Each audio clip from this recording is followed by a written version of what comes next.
Do not sign that contract, I said, walking into a boardroom with a strip of shredded paper sealed inside a clear plastic sleeve. 23 executives, attorneys, and advisors turned toward me. Some looked annoyed. Some looked confused.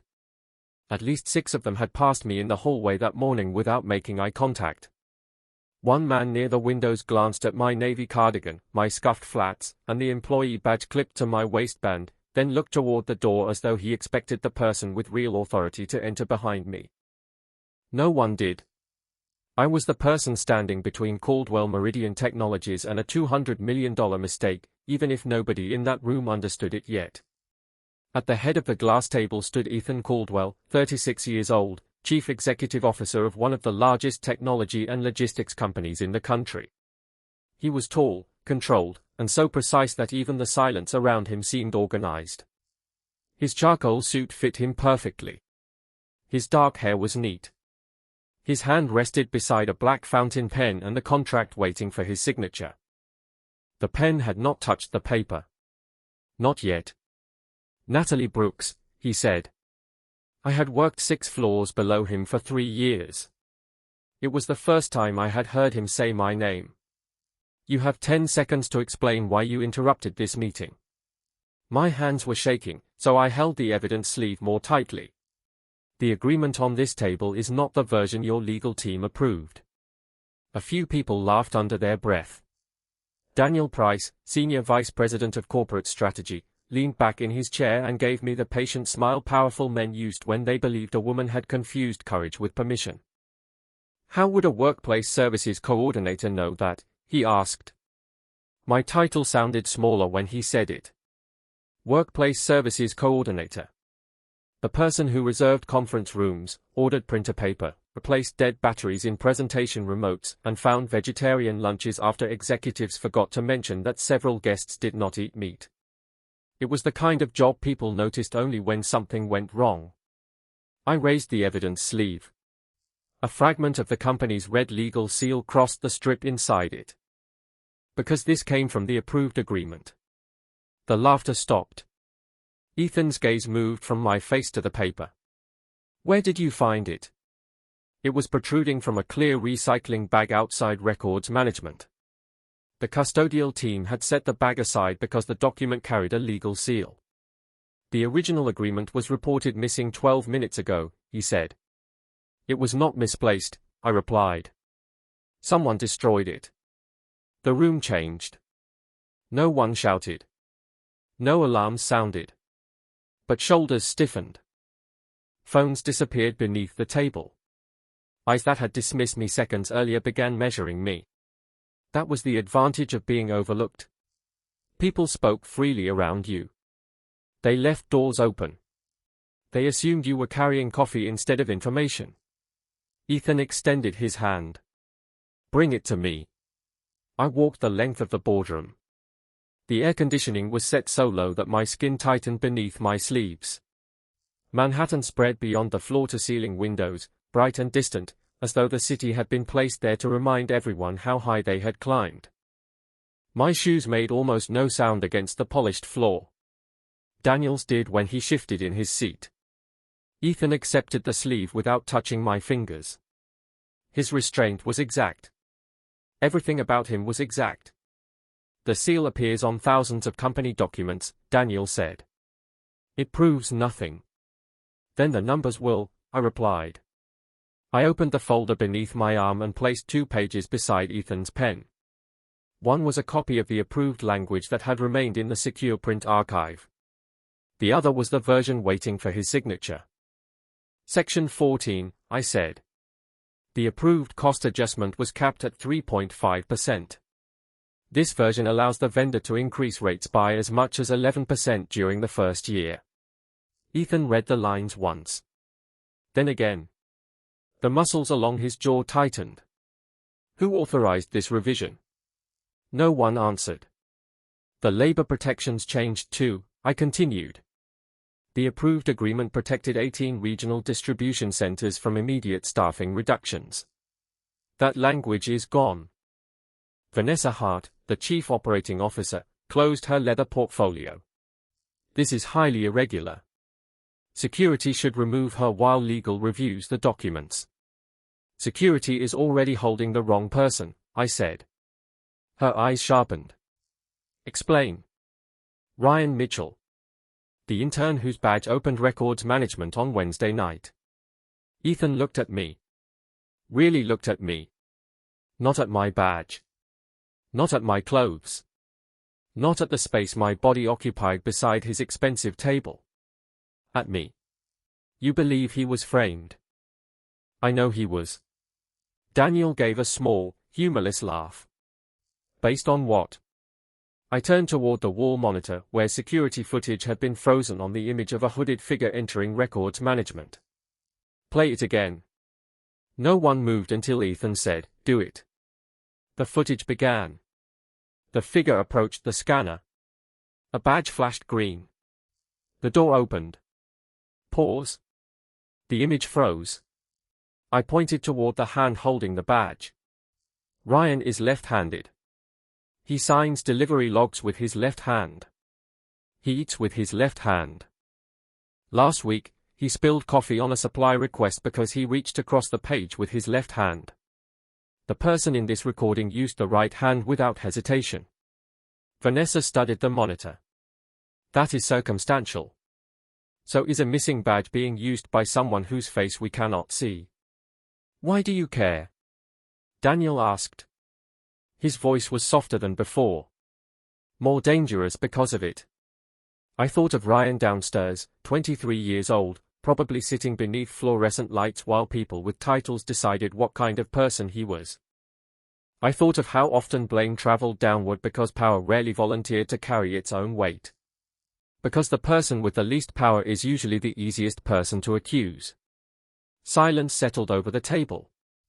Ethan placed the fountain pen beside the contract. Cancel the signing. Vanessa stood. The vendor's representatives are already downstairs. Then they can wait. The market announcement is scheduled in 9 minutes. Cancel it. He still did not raise his voice. He did not need to. The room moved around his decision. Assistants reached for phones. Lawyers gathered documents. Executives exchanged looks they believed I could not read. Daniel did not move at all. Ethan turned to Marcus Lee, the Director of Corporate Security. Secure records management. Preserve every physical and digital record connected to this agreement. No employee leaves with company documents or devices until cleared. Then his attention returned to me. Natalie, stay. Within 2 minutes, the boardroom emptied. The door closed behind the last attorney with a quiet click. I stood beside the table, suddenly aware that my heart had been pounding the entire time. Ethan walked toward the windows with the evidence sleeve still in his hand. How long have you been noticing things no one else sees? He asked. I looked at the untouched contract, the silent chairs, and the skyline reflected in the glass around him. How long, I said, have you been ignoring the people who do? 48 hours earlier, I had been standing beside a broken copier with toner on my hands while the most important email I had ever sent remained unopened. The 6th floor always woke before the executives did. By 7:15 in the morning, the lights were already humming, the coffee machine was producing something that tasted like burned cardboard, and the main printer had decided that paper was a personal insult. I knew every sound. The soft chime of the freight elevator. The double beep from the conference room scanner. The nervous tapping Ryan Mitchell made with his pen whenever he believed he had done something wrong. That morning, he stood beside my desk holding a stack of orientation packets against his chest. I printed the forms twice, he said. The second set includes the updated benefits page. Ryan was 23, fresh out of college, and still wore his employee badge as though it were a medal someone might take back. You are fine, I told him. Put them in the blue folders, not the gray ones. Human resources changes colors every quarter because apparently confusion builds character. He smiled, then glanced toward the executive elevators. Is it true that the contract will be signed Friday? That is what everyone says. $200 million. He lowered his voice when he said the number, as though money that large could hear us. I handed him a granola bar from my desk drawer. "Eat before you start worshipping it." He looked embarrassed. "I had breakfast." "Coffee is not breakfast." "You sound like my mother." "Your mother sounds intelligent." He took the bar. That was the beginning of most mornings for me. Fix something. Feed someone. Remember what everyone else had forgotten. My job description said I coordinated workplace operations. In practice, I kept small problems from becoming expensive ones. I booked rooms, arranged accessibility requests, tracked supply deliveries, and knew which teams could not be seated together without turning a planning meeting into a quiet civil war. None of that appeared in quarterly reports. None of it earned applause. But companies did not collapse only because of bad strategy. Sometimes they collapsed because nobody replaced a dead battery before an important presentation began. At 8:20, the legal printer on our floor jammed while producing a negotiation draft of the Caldwell Meridian Logistics Agreement. The machine belonged to the legal department, but it lived near my desk because someone had once decided that proximity was the same thing as responsibility. I opened the side panel and pulled out 6 wrinkled pages. One carried a red legal seal across the bottom. Section 14 caught my eye because the percentages did not match language I had seen earlier that week, when another draft had been routed to the wrong printer. The earlier version capped cost increases at 3.5%. The page in my hand said 11%. I retrieved the earlier page from the company's secure temporary print archive and compared the versions line by line. The labor protection clause had changed too. 18 regional distribution centers had lost their protection from immediate staffing reductions. I felt something cold settle beneath my ribs. The new language might have been part of an authorized negotiation. Lawyers might already have reviewed it. But if they had, someone should have understood what those changes meant. Higher rates. Fewer protections. Thousands of workers converted into percentages on a spreadsheet. I wrote an email to Ethan Caldwell. I kept it short. I explained the discrepancy, attached both versions, and requested confirmation before the signing. Then I stared at the recipient line for 10 full seconds. His name looked too important inside the small white box. Ethan Caldwell did not receive messages from people like me. People like me sent requests through assistants, who sent summaries to directors, who sometimes allowed one sentence to climb high enough to reach him. I pressed send anyway. At 9:40, the message still showed unread. At 10:15, it remained unopened. By noon, I had answered 43 emails, found an interpreter for a visiting vendor, ordered soup for a receptionist with the flu, and stopped an intern from mailing confidential tax forms to the wrong office. My message to the chief executive officer sat untouched in his inbox. Just after 1, I carried revised seating charts to the 38th floor. The private elevator opened as I approached, and Ethan stepped out with Vanessa Hart and Daniel Price. I moved aside. Everyone moved aside for Ethan. He was tall, composed, and so sharply dressed that the gray afternoon light seemed untidy around him. Daniel was speaking. The regional staffing language was unnecessary, he said. The vendor wanted flexibility. Vanessa answered, the board wants the announcement before the market closes on Friday. No surprises. Ethan looked down at the tablet in his hand. Then make certain there are none. They passed within 3 feet of me. Daniel glanced at the folders in my arms but not at my face. Vanessa did not look at me at all. Ethan's gaze lifted for half a second. He touched my badge, then moved on. I wanted to stop him. I wanted to say that flexibility was often the word executives used when the consequences belonged to someone else. Instead, the elevator doors closed between us. Back at my desk, I opened the email again.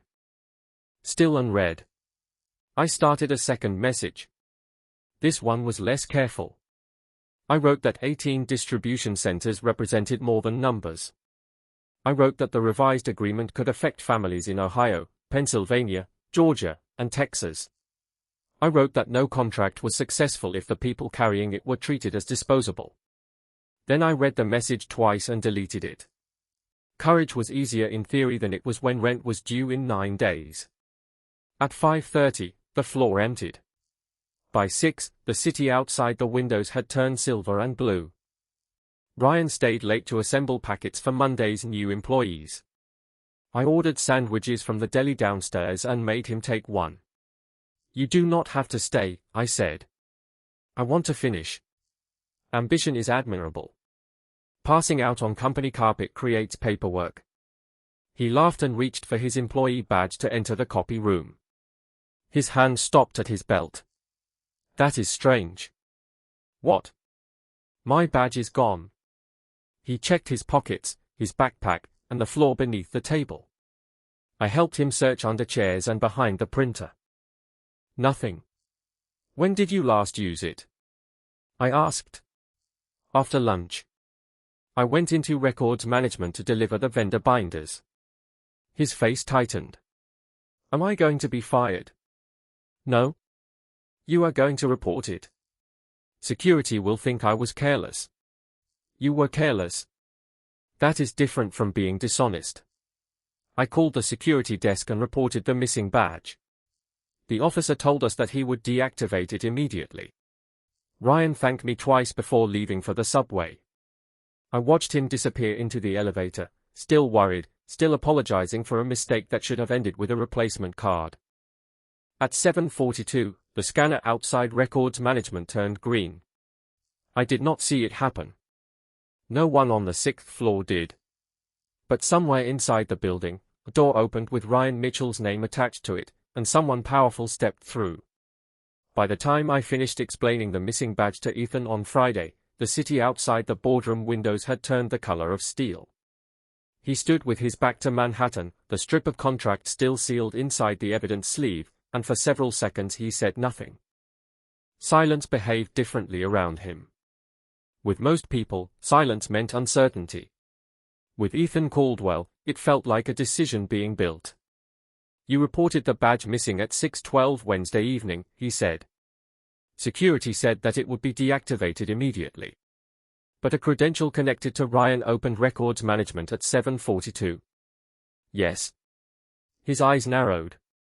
"Then either the deactivation failed, or someone created another credential." He pressed a button on the conference console. "Send Marcus Lee back to the boardroom. No assistance. No written notice." His voice remained calm, but the instruction moved through the building like electricity. I remained standing because I did not know whether I had been invited to sit. Ethan noticed and gestured toward the chair nearest him. "Natalie." "Yes?" "Sit." I did. The leather chair was too deep, designed for people who expected the room to wait while they became comfortable. Ethan placed the two contract versions side by side. "Who else knew you had the earlier copy?" "No one. I retrieved it after the legal printer jammed." "You kept it?" "I keep anything that looks expensive enough to get someone fired." For one brief second, something almost warm moved through his face. Not a smile. Ethan Caldwell probably treated smiles as assets that required board approval. But he had heard me. That mattered more than it should have. Marcus arrived 4 minutes later. He was in his early 50s, with silver at his temples and the exhausted eyes of someone who had spent his career being blamed for other people's secrets. Ethan closed the boardroom door himself. "Ryan Mitchell's badge was reported missing at 6:12 Wednesday evening," he said. "Why did it remain active?" Marcus looked at me, then at the documents. "It did not." The room went still. "Explain," Ethan said. Marcus opened a secure tablet and placed it on the table. The original badge was disabled at 6:14. The credential used at 7:42 carried the same employee identification number, but it was not the same card. "A duplicate," I said. Marcus nodded. "A temporary credential was created from an administrative terminal." Ethan's voice lowered. "Who has authority to create one?" "Security leadership, information systems administrators, and selected members of executive operations." "Names?" Marcus hesitated. Ethan did not repeat himself. Myself. 2 deputy directors. Vanessa Hart. Daniel Price. Your office administrator. And you. The air conditioning hummed above us. My eyes moved to Ethan. He did not flinch at hearing his own access listed. Pull every administrative login from Wednesday, he said. Preserve the original logs and make a forensic copy before anyone reviews them. Marcus glanced toward me. Should Natalie remain involved? Natalie found what your department missed, Ethan replied without delay. She remains. I should not have felt anything at those words. They were practical, not personal. Yet something inside me shifted. 3 years at Caldwell Meridian had taught me that people with power rarely defended your value when it cost them something. Ethan had done it twice in 1 hour. Marcus left to retrieve the records.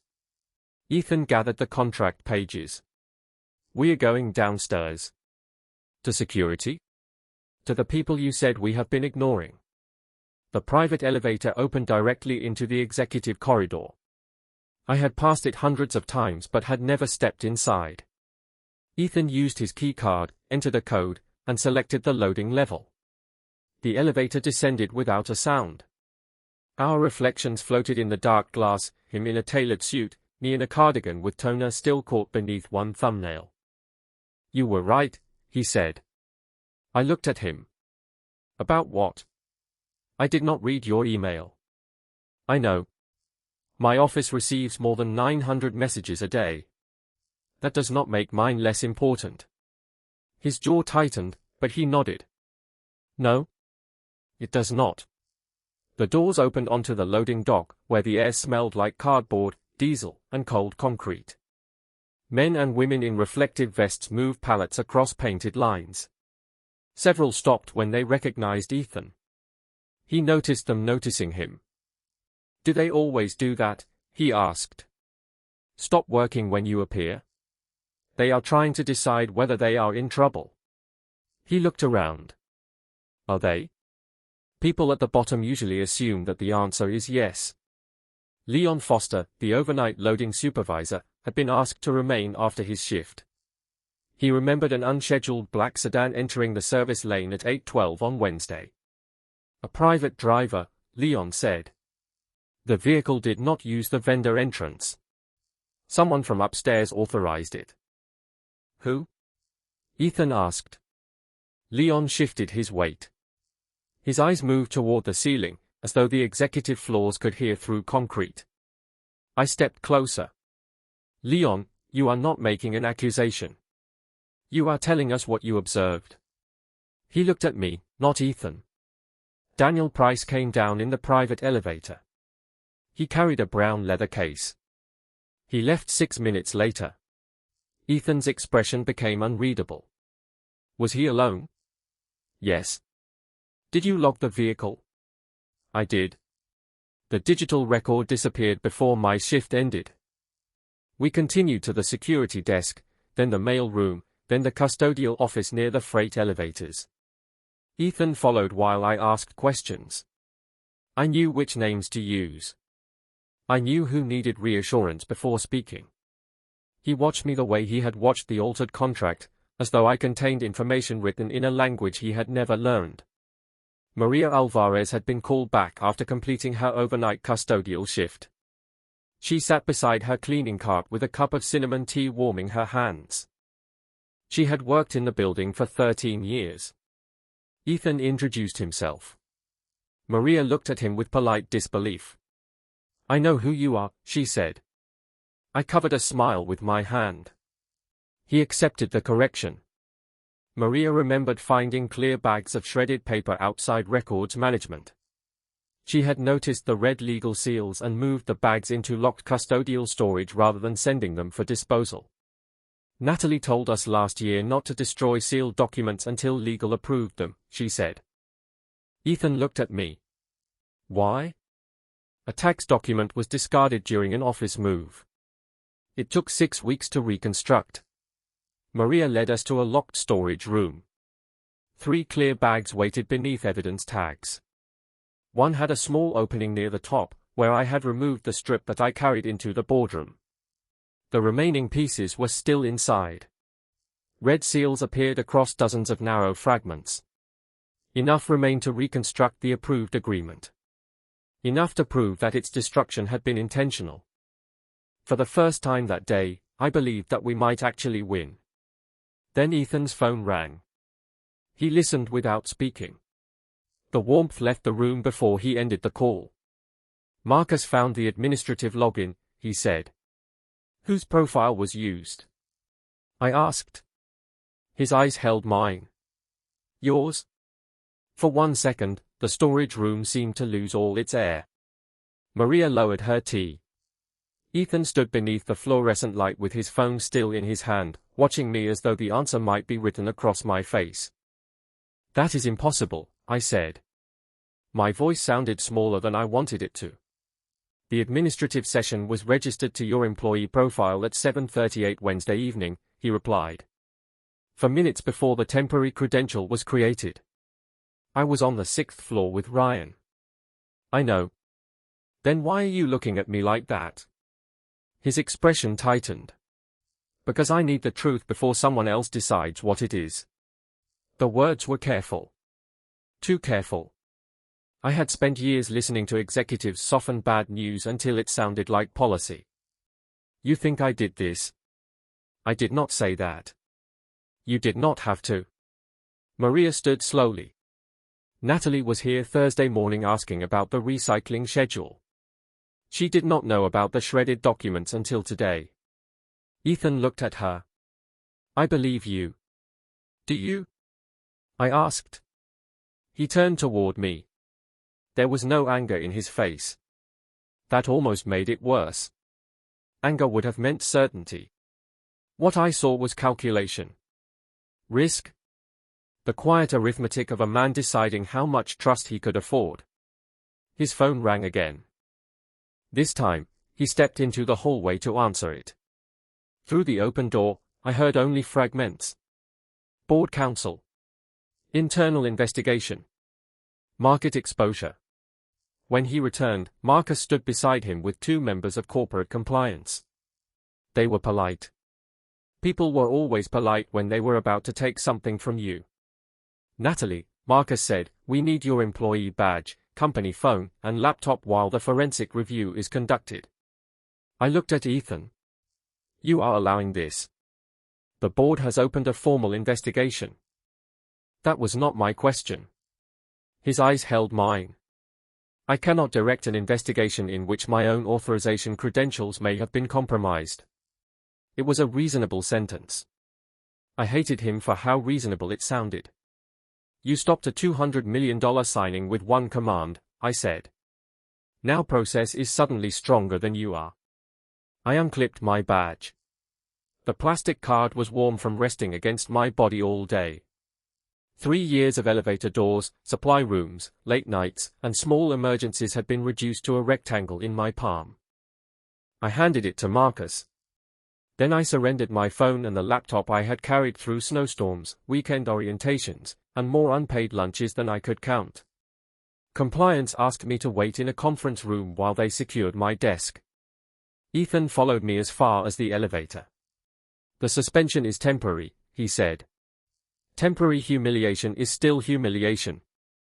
I am trying to keep this contained. Contained for whom? The doors opened. I stepped inside alone. For the company, he said. I pressed the button for the 6th floor. That is what I thought. By the time I reached my desk, half the floor already knew. Conversation stopped. A woman from accounting pretended to study the vending machine. Ryan stood beside the copy room, his face pale. They said that your profile created the duplicate credential. I did not do it. I know. He said it immediately. No pause. No calculation. Just belief. It nearly broke something in me. Compliance packed my personal belongings into 2 white boxes. My granola bars. My spare shoes. The birthday list for the security staff. A ceramic mug Maria had given me the previous Christmas. One investigator held up the earlier contract copy with gloved hands, as though kindness had become evidence. Vanessa arrived before I left. She stood near the elevator in a cream suit, immaculate and calm. "You should avoid speaking with employees while the investigation is active," she said. "I am an employee. At present, you are suspended." The distinction landed exactly where she intended. Cameras waited outside the building when I emerged onto 6th Avenue. Someone had leaked the story before I had even reached the lobby. Reporters called my name. One asked whether I had manipulated the contract to gain access to Ethan Caldwell. Another asked whether our relationship was personal. I kept walking. Rain had begun, thin and cold, turning the sidewalk dark beneath my flats. Jerome, one of the lobby security officers, hurried after me and placed a black umbrella in my hand. He did not say anything. He did not need to. By evening, my photograph was online beside words like disgruntled, obsessed, and ambitious. No article mentioned that I had found the altered numbers. No one quoted what I had said about Ryan. They noticed my body. My job title. The fact that I had stood too close to a powerful man in a boardroom where they believed I did not belong. They built the rest from there. Ethan came to my apartment at 9:14 that night. I knew the exact time because I was sitting at my kitchen table staring at the microwave clock when someone knocked. He stood in the hallway without an assistant, without security, without the armor of the 52nd floor. His tie was gone. Rain marked the shoulders of his coat. He looked tired. Human, almost. "I need to explain," he said. "You had an entire building in which to explain." The board was preparing to refer the matter to federal investigators. A formal suspension prevented them from publicly accusing you before the access records were verified. I looked past him toward the narrow hallway. It became public anyway. His face changed. "I did not authorize the leak. But you created the story that someone leaked. I was trying to protect you." "No. You were protecting the company from embarrassment." He moved closer to the threshold, then stopped. He did not enter. At least he understood that much. The evidence was tied to your profile. And you decided that the safest choice was to treat me like the easiest person to blame. That is not what I intended. Intent does not erase what happened. My voice remained quiet, but my hands were shaking beneath the sleeves of my sweater. You listened when I was useful. You trusted me while I was finding answers that no one else could find. Then the moment the evidence pointed in my direction, I became the office coordinator again. He looked down for a second. I made the decision that I believed would give the forensic team time.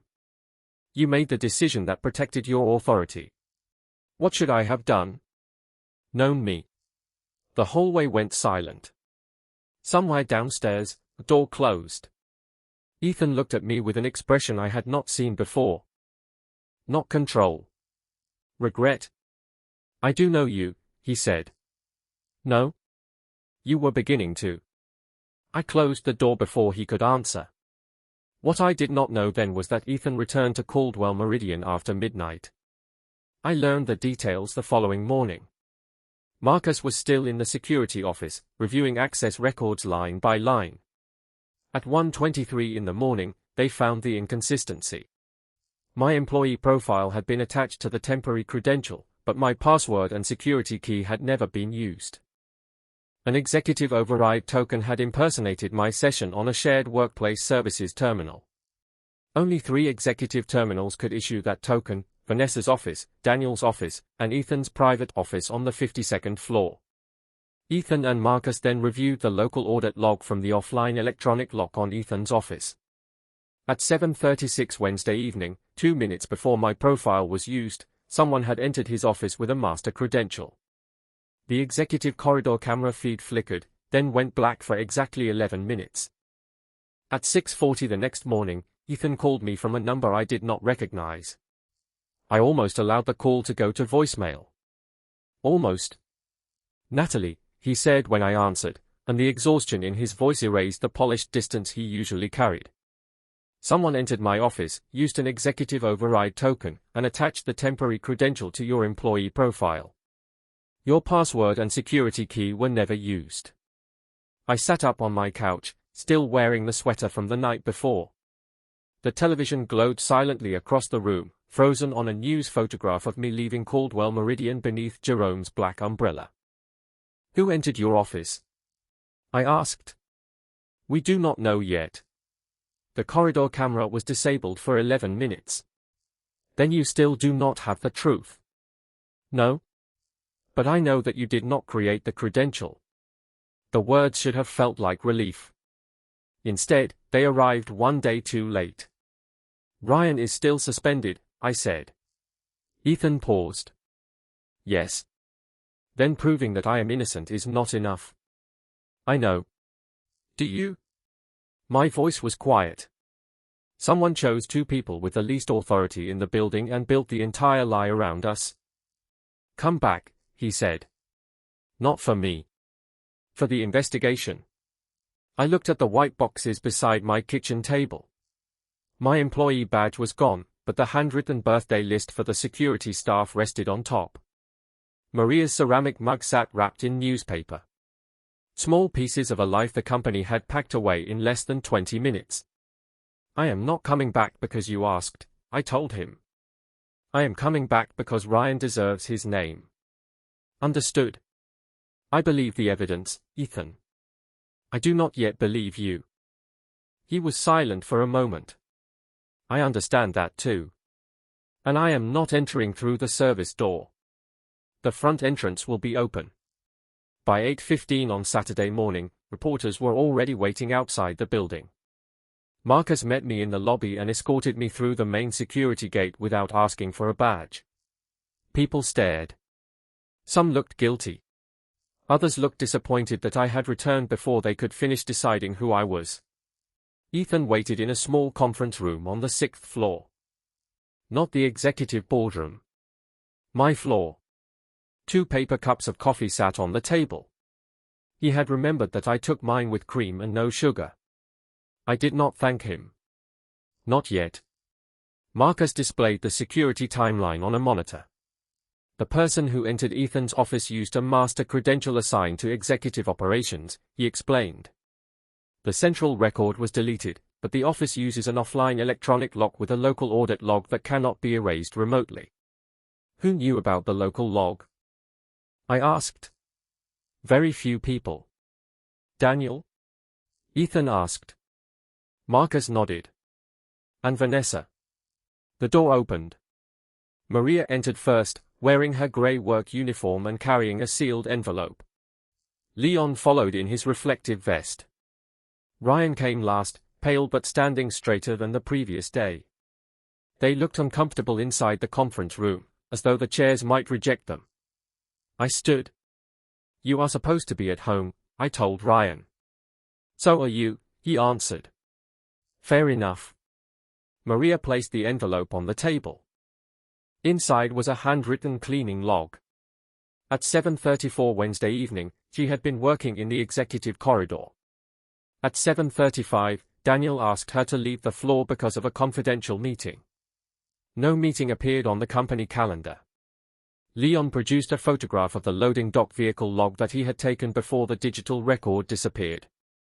The black sedan that collected Daniel belonged to a consulting company connected to Caldwell Meridian's contract vendor. Why did you photograph the log? Ethan asked. Leon glanced at me. Natalie taught us to preserve a record whenever an executive asks us to ignore procedure. Ethan absorbed that without defending himself. Ryan opened a company laptop that Marcus had authorized for the meeting. The managed print server automatically archived the stalled jobs from Wednesday, he said. The orientation packets and one page of the contract were processed during the same printer session. Information systems recovered the archived metadata. Priya Shah, a senior information systems analyst, turned the screen toward us. The contract file was modified on Daniel's corporate tablet, she said. The revision removed the labor protections and increased the vendor's allowable rates. 7 minutes later, the file was exported using an approval token assigned to Ethan's office. He copied my digital signature, Ethan said. Not exactly, Priya replied. He copied your approval token. The signature would have activated only when you signed the printed agreement. The plan became clear in one cold line. Daniel had altered the agreement, destroyed the approved version, framed Ryan for entering records management, and used my employee profile to create the temporary credential. If the changes were ever discovered, the evidence would point downward. Always downward. Ethan called an emergency board meeting for 10 o'clock. Daniel entered the room smiling. Vanessa came in beside him, calm but watchful. I stood at the far end of the table with Maria, Leon, Ryan, Marcus, and Priya. Daniel looked at us and laughed softly. Is this a board meeting or an employee grievance committee? Today, Ethan said, it is both. One by one, we presented the evidence. Maria's cleaning log. Leon's photograph. The print server archive. Priya's metadata analysis. The local lock audit. Daniel denied everything until outside counsel placed the vendor's consulting agreement on the table. The document promised Daniel a private advisory position after the contract closed, with compensation tied to the increased rates. His face did not collapse. Men like Daniel rarely gave a room that satisfaction. He simply stopped smiling. Vanessa tried to distance herself from him, but Marcus showed that her office had authorized the deletion of the loading dock record. She claimed that she believed it was a scheduling error. Ethan did not argue. He placed her on administrative leave pending an independent review. Daniel was removed from his position, escorted from the building, and referred to outside counsel and the appropriate authorities. Then Ethan did something no one expected.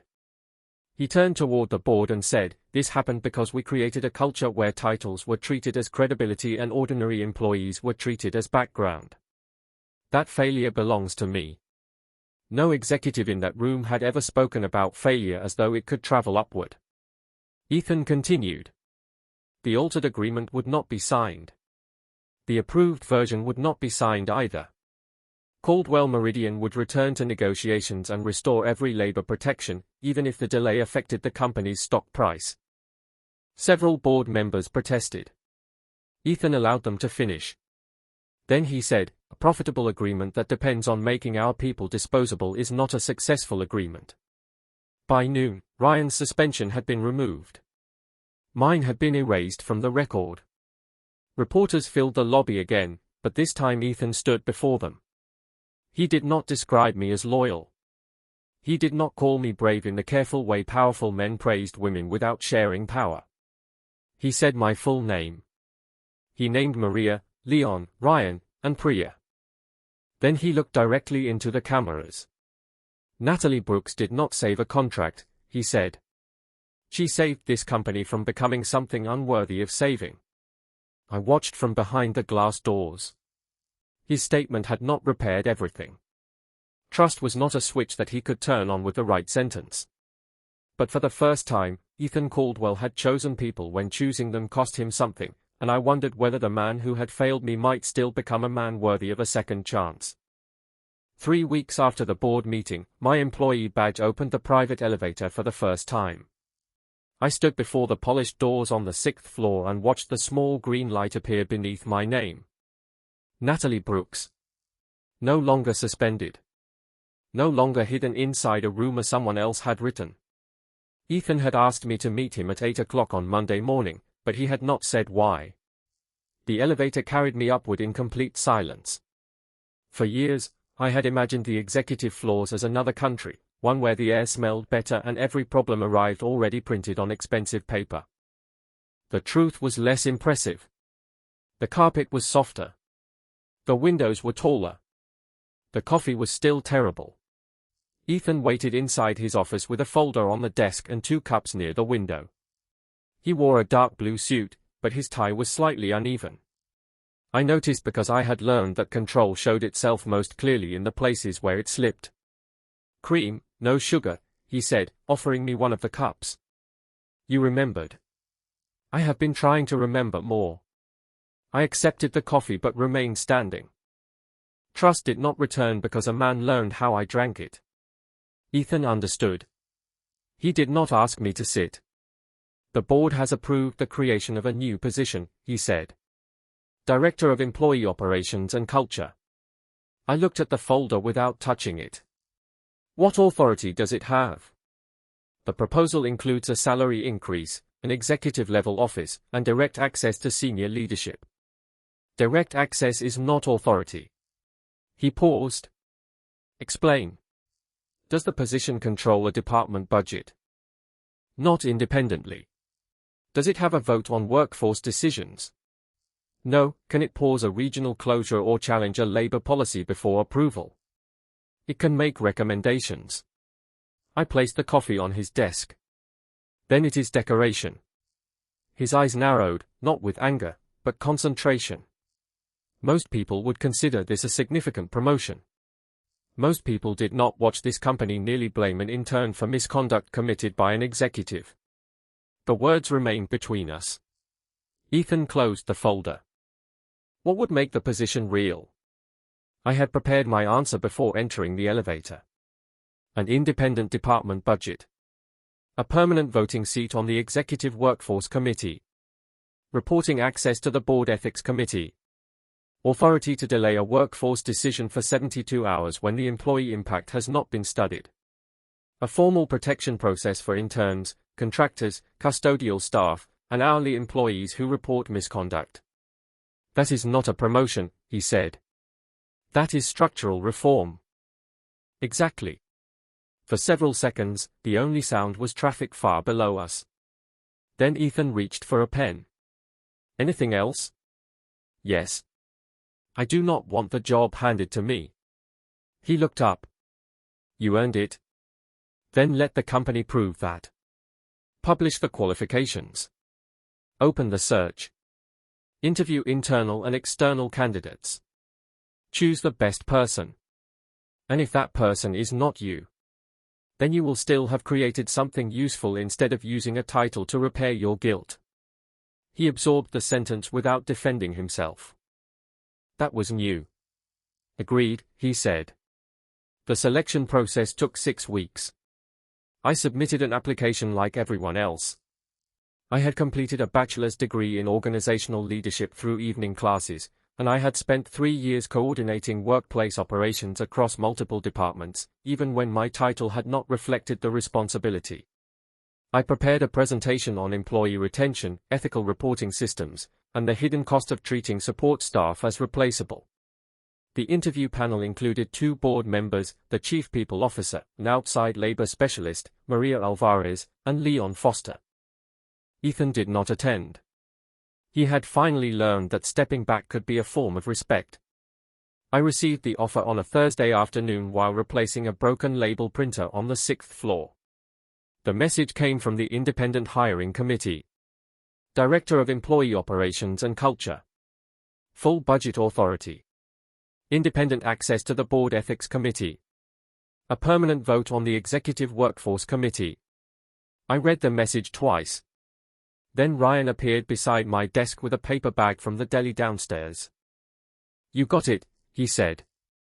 How do you know? Maria is crying in the supply room, and Leon bought cupcakes. I laughed so hard that everyone nearby turned toward us.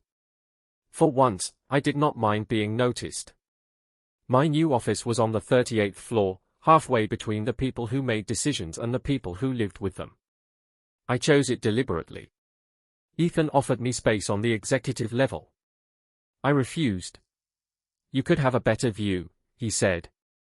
I already know what the city looks like from the top. During my first month, my department created an anonymous reporting system that did not route complaints through direct supervisors. We restored paid internship hours. We required senior executives to spend 1 day each quarter working beside teams outside their departments. Ethan spent his first day at the loading dock with Leon. He arrived in shoes that cost more than the pallet jack and left with dust on his sleeves. No one photographed it. He had asked the communications team to keep the visit private. That mattered to me more than the gesture itself.